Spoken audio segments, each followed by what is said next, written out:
এখন এই বাড়িতে এসে উঠছে। আমার স্বামী তারে বিয়া দিয়া এই বাড়ির থেকে আপদ বিদায় করতেছে ভাইজান।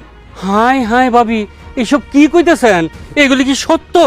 মা যা কইতাছে সবই সত্যি। আপনারা বিয়ের পরে আমগরে যাতে কোনো দোষ দিতে না পারেন, এই কারণে বিয়ের আগে আপনারা ডাইকা আমি মা আর ছেলে আপনারা বিষয়টা বুঝাই বলতেছি। এই মেয়ে আমার আপন বোন না, এই মেয়ে হইল আমার সৎ বোন। এই মেয়ের যদি আপনার ছেলে বিয়ে করে তাহলে আমার আব্বার সম্পত্তির এক তোলাও পাইব না।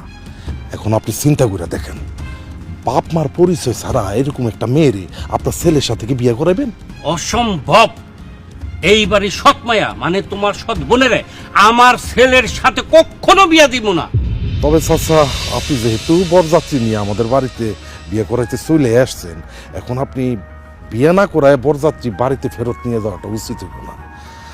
আমার একটা ছোট বোন আছে আশা, দেখতে আমার সৎ বোনের মতো সুন্দর। আপনার ছেলে যদি আমার ছোট বোনকে বিয়ে করে তাহলে আমার বাপের সম্পত্তিও পাইব, আর আমার আম্মার যত স্বর্ণ গয়না গাটি আছে সবগুলাই পাইব, আদর আপ্যায়ন তো অবশ্যই পাইব, আর সাথে আমি নগদ ক্যাশ 2 লাখ টাকাও দিব।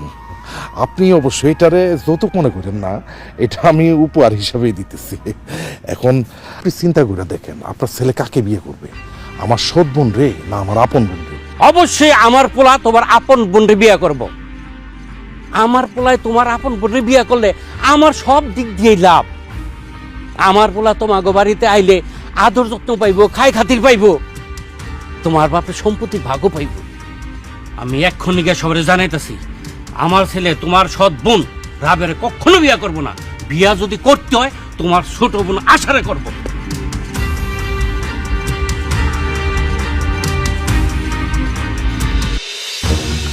আরে এই তো সিদ্দিক ভাই আসা পড়ছে। কাজী সাহেব বিয়ে পড়া। না, কাজী সাহেব বিয়া পড়াইবেন না। কেন? আমার ছেলে আপনার বড় মেয়ে রাবেরে বিয়ে করব না, বিয়ে করবো আপনার ছোট মেয়ে আশারে। এইটা কি কথা কেন আপনি? আমার বড় মেয়ের আবে আরে বিয়া না কইরা আমার ছোট মেয়ে আশারে বিয়া করবো কেন আপনার পোলা?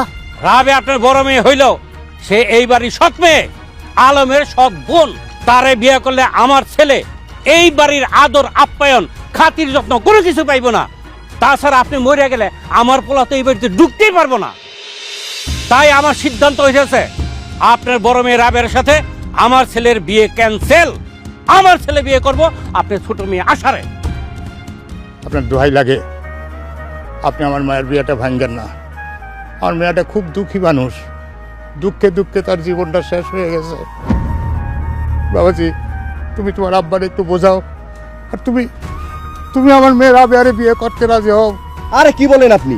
যে মেয়ের কোনো মায়ের পরিচয় নাই, এই বাড়ির সৎ মেয়ে, তাছাড়া আলম ভাইয়ের সৎ বোন, এই মেয়ের বিয়ে করে আমি আমার জীবন নষ্ট করতে পারব না। তাছাড়া আপনি 2 দিন পরে যখন মারা যাবেন তখন আলম ভাই তো আমার বোনের জামাই হিসেবে স্বীকারই করবো না, আমার এই বাড়িতেই ঢুকতে দিব না।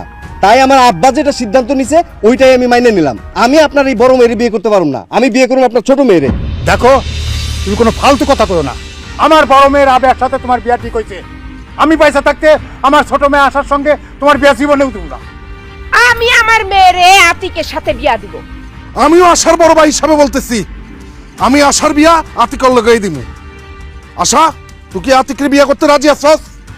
ভাইজান, আপনি আর মা যেহেতু কইতেছেন, তাহলে আমি কেন বিয়ে করবো না? আমি এই বিয়েতে রাজি আছি। বাস, আতিক আমার ছোট বোন আশার বিয়া করতে রাজি, আশাও আতিকের বিয়া করতে রাজি। কাজী সাহেব, আপনি আতিকের সাথে আমার ছোট বোন আশার বিয়া পড়ায় দেন। আরে তুই বসে রয়েছিস কেন? স্টেজ থেকে নাম। খবরদার আলম, আমার বড় মেয়েরে বিয়ের আসর থেকে নামাবি না। আমার বড় মেয়ের বিয়ে আতিকের সঙ্গে হইব, তাছাড়া এখানে কোনো বিয়ে হইব না। আপনি জীবনে অনেক কথা বলছেন, অনেক কথা শুনছি, আর কোনো কথা শোনানোর টাইম নাই। আমার বোন আশার লগাই আতিকের বিয়ে হইব। এই তুই এখনো বলে রইছ? এই ওঠ, শুক্রবারে একটা বছর ধরে আমি এই ওঠ, আচ্ছা আয় ওঠ,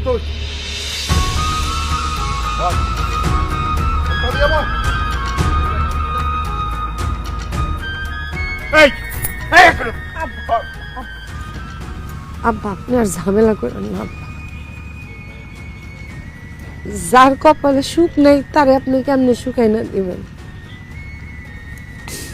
যার কপালে স্বামী সংসার নাই আপনি তারে কেমনে স্বামী সংসার আইনা দিবেন? আর তাছাড়া উনিও তো আমার বিয়ে করতে চাইতেছে না, উনি আমার ছোট বোন আশারে বিয়ে করতে চাই।